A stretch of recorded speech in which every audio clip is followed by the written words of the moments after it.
For the last two classes, you guys have been drawing the still life objects that are in the middle of your table. Today what we are going to do is get us ready to start shading those in with pastels.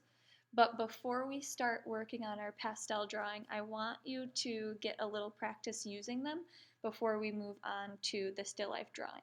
So whether you're done with this still life drawing or not, so whether you are done with this portion, you have all this shading done or not, everybody today is going to work on this part in their sketchbook.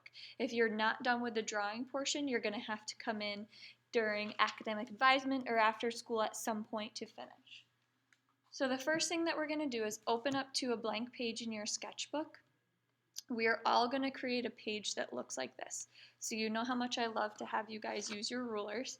So at the very top, I'm going to have you write pastel value scales. Then what I want you to do is create 3 value scale boxes. Each of them are going to be 7 inches long by 1.5 inches tall.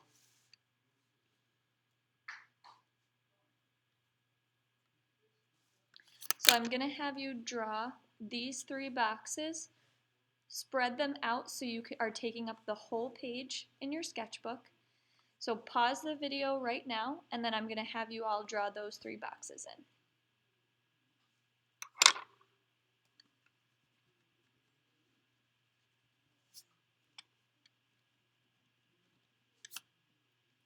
in. Okay, so once you've drawn those 3 rectangles, at the top you're going to label each one monochromatic, cool colors, and warm colors.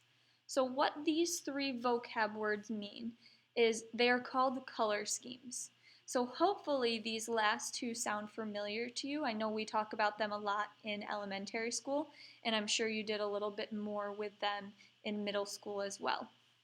But as we start to move into using color, you really want to focus on being selective with your color. We don't want every single project that we do to look like a unicorn or a rainbow exploded on our project. We really want to start to become more thoughtful about the color that we're using.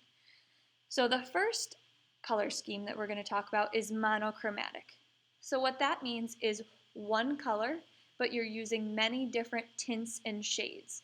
So what that means is you're using one color, so say green, and then you're going to use dark versions and light versions of that same green.